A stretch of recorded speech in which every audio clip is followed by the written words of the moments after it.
지난주 말씀은 사도 바울이 선교팀과 함께 아시아에서 환난을 당한 이야기를 하였습니다.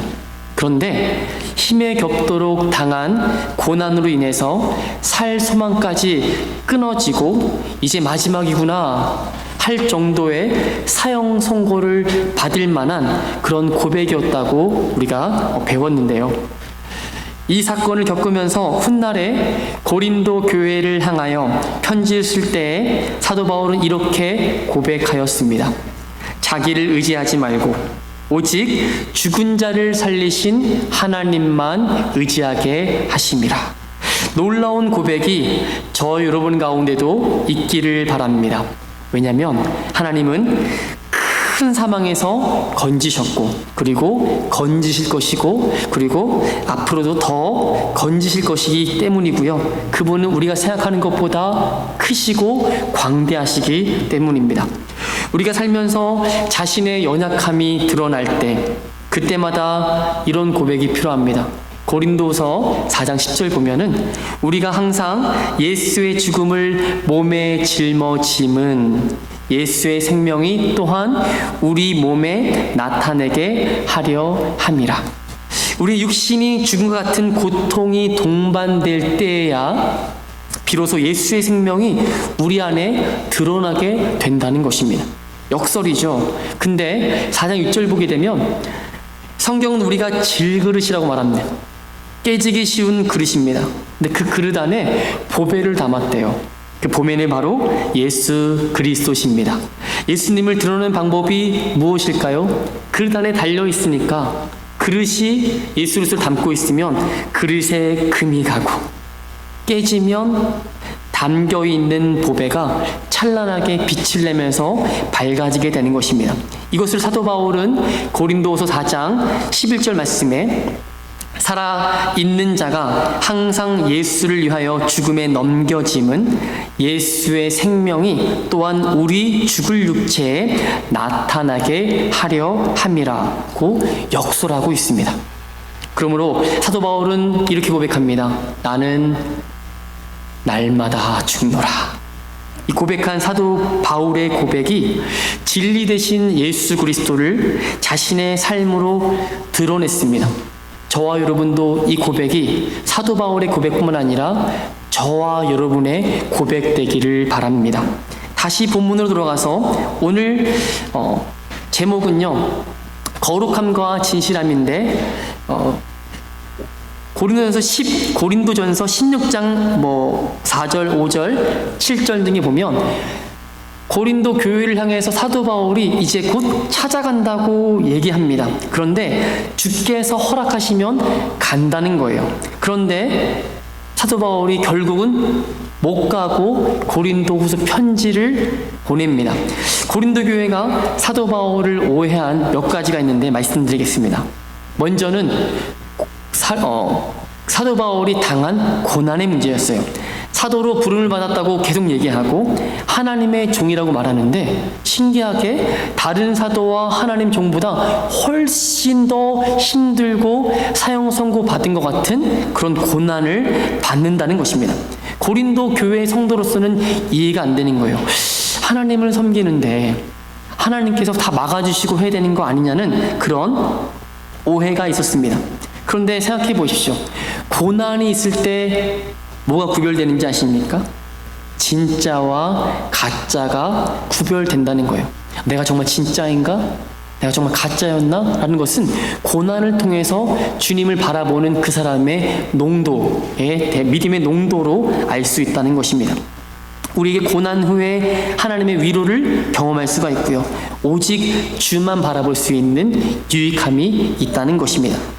지난주에 말씀드렸죠. 상처 입은 치료자와 같이 치료자 되신 예수님을 고난을 통해서 우리가 알게 된다고 말씀드렸습니다. 이처럼 고난의 유익을 알지 못하면 고난이 찾아올 때 이해가 되지 않는 것입니다. 예수 믿는 것은 그런데 신기하게도 고난의 연속이라고 계속 말씀하는 게 놀랍습니다. 디모데후서 1장 8절과 2장 3절은 이렇게 말합니다. 그러므로 너는 내가 우리 주를 증언함과 또는 주를 위하여 갇힌 자 된 나를 부끄러워하지 말고, 잘 들어보세요. 오직 하나님의 능력을 따라 복음과 함께 고난을 받으라. 그리고 2장 3절에는 너는 그리스도 예수의 좋은 병사로 나와 함께 고난을 받으라. 사도 바울이 디모데를 향하여 이렇게 고백하는 것입니다. 항상 고난은 나에게 유익이라는 이 귀한 명제가 우리 마음속에 있다면 우리가 능히 이겨낼 수가 있을 것입니다. 두 번째로 고린도 교회가 오해한 것이 있다면 다른 사도들과 비교하여서 사도 바울이 외모도 별로 좋지 않고 언변도 그렇게 뛰어나지 않다는 것이에요. 우리는 사도 바울을 직접 만나지 않아서 잘 모르지만 아볼로와 비교하면서 아볼로는 성경 교사로 말도 잘하고 설교도 잘하는데 사도 바울은 그렇게 말은 잘 못했던 것 같아요. 그런데 이 편지 하나는 정말 기가 막히게 잘 써서 보냈던 것을 알 수가 있습니다. 사도행전 18장 24절에 보면 알렉산드리아에서 난 아볼로라 하는 유대인이 에베소에 이르니 이 사람은 언변도 좋고 성경에 능통한 자라고 소개합니다. 사도 바울은 글을 잘 썼지만 언변도 잘 못해서, 즉 만나서 대화하면 좀 뭐랄까 신뢰가 잘 안 갈 것 같은 그런 말투였던 것 같아요. 또 하나는 오늘 본문의 내용인데 약속을 간다고 약속해놓고 약속을 지키지 못한 것에 대한 오해였습니다. 오늘 말씀과 같이 전서 16장에는 간다, 하나님의 뜻이면 간다라고 했는데 못 간 것을, 그 내용을 오늘 본문에 담고 있습니다. 12절을 먼저 보세요. 우리가 세상에서 특별히 너희에 대하여 하나님의 거룩함과 진실함으로 행하되 육체의 지혜로 하지 아니하고 하나님의 은혜로 행함은 우리 양심이 증언하는 바니 이것이 우리의 자랑이라. 글이 너무 어려워요. 너무 어렵게 썼어요. 고린도 교회들로 하여금 사도 바울의 진실성이 없다는 비난을 한참 동안 받았어요. 간다고 해놓고 안 오니까 거짓말한 거 아니냐는 그런 마음이 교인들에게 들었던 것입니다. 이 일에 대해서 사도 바울이 계속적으로 변호하는 것이에요. 쉽게 얘기하면 이건 거예요. 잘 들어보세요. 우리의 자랑이 있는데 너희 고린도 교회 교인들에게 한 약속과 행동은 첫째, 내가 양심으로 한 거야. 그리고 둘째, 하나님의 거룩함과 진실함을 한 거야. 마지막으로 하나님의 은혜로 행한 것이야 라고 설명한 게 12절입니다. 이 바울이 고린도 교회로 여행하겠다고 한 것을 변경한 것에 대해서 한마디로 마음에 거리낌이 없다라고 말하고 있는 것입니다. 그 당시의 사정은 고린도 교회의 상황이 너무 좋지 않아서 사도 바울이 직접 갔다가는 더 일이 커지고 어렵다는 것 때문에 사도 바울이 가지 않은 것입니다. 가지 않고 디도편을 통해서 편지를 써서 보낸 것이에요. 그랬더니만 고린도 교회 몇몇 그 교인들, 성도들이 바울이 원래 방문하려고 해놓고 약속을 어겼더라고 계속적으로 비난을 하는 것입니다. 15절과 17절을 먼저 보겠습니다. 15절 17절 보세요. 내가 이 확신을 가지고 너희로 2번 은혜를 얻게 하기 위하여 먼저 너희에게 이르렀다가 간다는 거죠. 너희를 지나 마게도냐로 갔다가 다시 마게도냐에서 너희에게 가서 너희의 도움으로 유대로 가기를 계획하였으니 이렇게 계획할 때에 어찌 경솔히 하였으리요. 혹 계획하기를 육체를 따라 계획하여 예 하면서 아니라 하는 일이 내게 있겠느냐. 이게 무슨 말이에요? 가서 2번, 즉 더블 은혜를 너에게 끼치려고 이렇게 마게도냐로 가서 유대 가기 전에 들려고 했는데 이렇게 간다고 갈게 예 해놓고 나중에는 아니야 라고 말한 게 이렇게 내가 경솔하게 생각하고 했냐라는 거예요. 그게 아니라는 것입니다. 그래서 바울은 오늘 본문을 통해서 자신이 고린도 교회를 방문하려 계획했다가 취소한 것은 자신의 그런 불성실했기 때문이 아니라는 거예요. 이것을 더 나아가 뭐라 얘기하냐면 내가 너희를 아껴서 그래. 조금 잘 이해가 안 가시죠? 23절 보세요. 23절. 내가 내 목숨을 걸고 하나님을 불러 증언하게 하시니 내가 다시 고린도에 가지 아니한 것은 뭐라고요? 너희를 아끼려 함이라. 조금 이해가 안 되시죠? 왜 안 갔으면 안 간 거지? 왜 갑자기 너희를 아꼈냐고 하는 거냐고요? 좀 너무 나가서 이렇게 얘기한 것 같지 않으십니까? 찾아보겠습니다. 고린도후서 13장 2절. 고린도후서 13장 2절에 말씀이 나와 있어요. 왜 가지 않았느냐? 그 내용이 고린도후서 13장 2절에 나와 있습니다. 같이 한번 읽겠습니다. 13장 2절 시작. 내가 이미 말하였거니와 지금 떠나 있으나 두 번째 대면하였을 때와 같이 전에 죄 지은 자들과 그 남은 모든 사람에게 미리 말하노니 내가 다시 가면 용서하지 아니하리라. 이 말은요, 사도 바울이 진짜 거친 표현이에요. 그러나 고린도 교회 성도들을 진심으로 아꼈기 때문에 내가 지금 가면 내 감정 때문에 너희들을 혼내고 그르칠 수 있기 때문에 지금 내가 안 간 게 다행이야. 하지만 내 마음을 담아서 고린도후서라는 편지를 가지고 너를 통해서 너에게 보내는 거라고 말하고 있는 것입니다. 그러니까 고린도 교회의 성도들 때문에 안 갔다고 사도 바울은 말하고 있는 것입니다. 지금 관계가 껄끄럽고 좋지 않기 때문에 내 감정이 입되면 가서 너희를 정말 크게 혼내기 때문에 성내는 것은 하나님 나라를 이루지 못하니까 지금 안 가겠다고 말하고 있는 것입니다. 또한 너희도 그리스도 안에 있기 때문에 성도들의 마음이 내 편지를 받아서 스스로 깨닫고 기다려주는 마음으로 고린도 교회를 향해서 가지 않았다라고 편지에 쓰고 있는 것입니다. 한마디로 말하면 고린도 교회를 진심으로 사랑했기 때문입니다. 바울이 직접 가면 죄 지은 사람들, 13장 2절에 말한 것처럼 죄 지은 사람들을 직접 징계했기 때문이고요. 그래서 편지를 보내고 하나님의 사랑과 그 십자가의 은혜가 일할 것을 사도 바울은 굳게 믿었던 것입니다. 자, 보세요. 왜 이렇게 사도 바울이 담대할 수 있었을까요? 그것은 십자가의 은혜와 사랑이 이미 승리했다는 것을 사도 바울은 알고 있었기 때문입니다. 그러므로 십자가를 통과한 그 사람은 결과를 알고 가는 것이에요. 혹시 지금 가는 길 결과로 알고 가면 얼마나 기쁩니까? 그렇죠? 아직 축구 경기 이미 어제 한 경기인데 못 본 사람이 재방송을 보고 있는데 결과를 못 들었어요. 근데 우리 팀이 막 지고 있는 것에 얼마나 힘들고 있는데 옆에 있는 친구가 어제 봤거든요. 이미 이긴 걸 알고 있는데 긍긍정전하는 그것을 보고서 마음이 편하죠. 이미 이긴 것을 알고 있기 때문에 그렇습니다. 근데 옆에 있는 친구는 질지 이길지 모르는 상태에서 보고 있으니까 재방송이라도 어려워하는 거예요. 사도 바울은 이와 같아요. 이미 십자가로 인해서 승리하신 그 예수 그리스도를 만났고 이미 이 세상을 이겼다고 말씀하신 그분의 말씀을 들었고 그러므로 십자가와 은혜로 인하여서 그는 담대할 수 있었던 것입니다.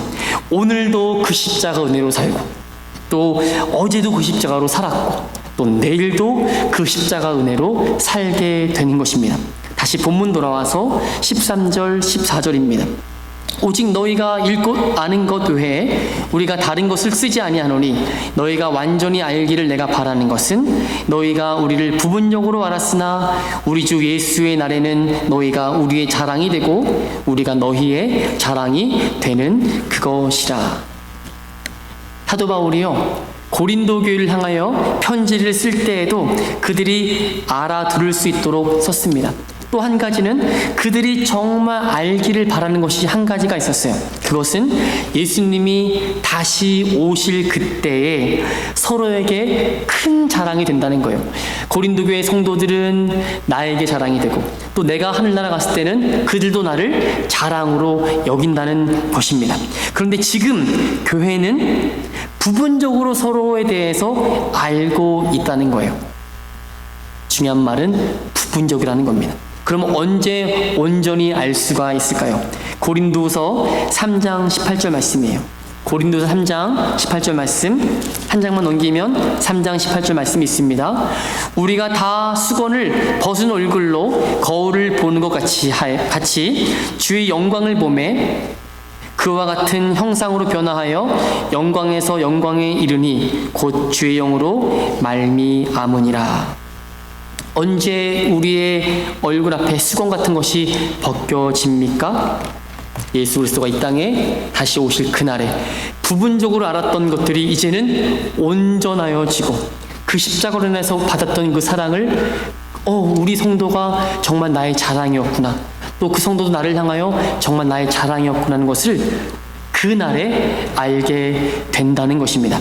왜냐하면 성경은 주의 영이신 성령님께서 성도 안에 내주하시기 때문이라고 말하고 있어요. 주의 영이신 성령님께서 내주하시면 하나님의 영광을 반사한다는 것입니다. 그러므로 예수님께서 재림하실 때 복음을 전한 자와 복음을 받은 자가 서로 만나면 서로에게 큰 자랑이 되고 큰 기쁨이 될 것이라고 담대하게 선언하고 있는 것입니다. 저 여러분이 주님 오실 그날에 자랑이 될 줄로 믿습니다. 하나님 앞에서 부끄러움이 없는 사람으로 전에는 부분적으로 알아서 오해도 할 수 있어요. 이제는 주의 영이 계신 곳에 자유함이 있기 때문에 서로 얼굴만 보아도 알게 되는 것입니다.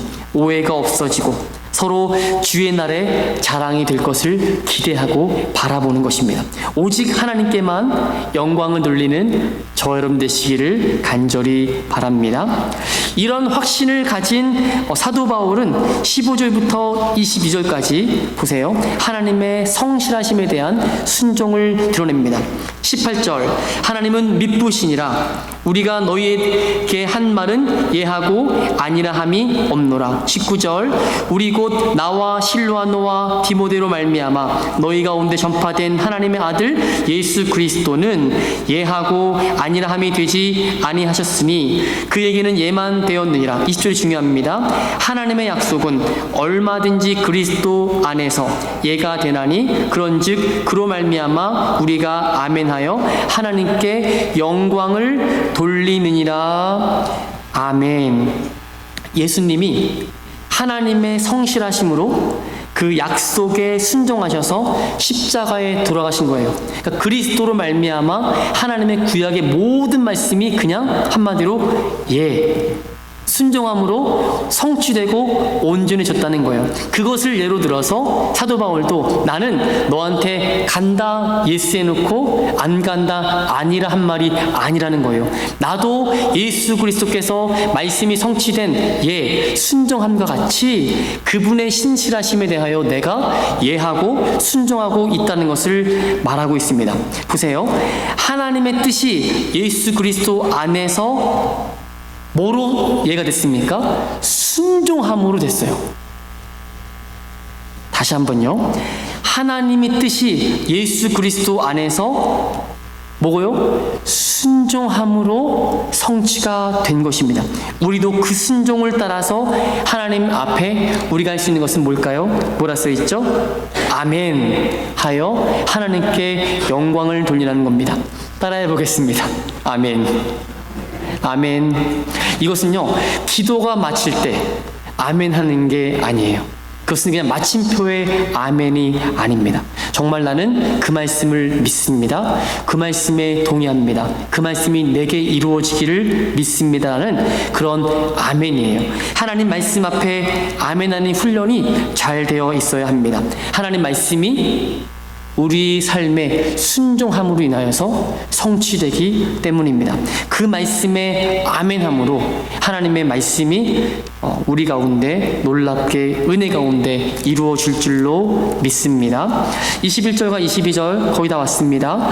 우리를 너희와 함께 그리스도 안에서 굳건하게 하시고 우리에게 기름을 부으신 이는 하나님이시니 그가 또한 우리에게 인치시고 보증으로 우리에게 우리 마음에 성령을 주셨느니라.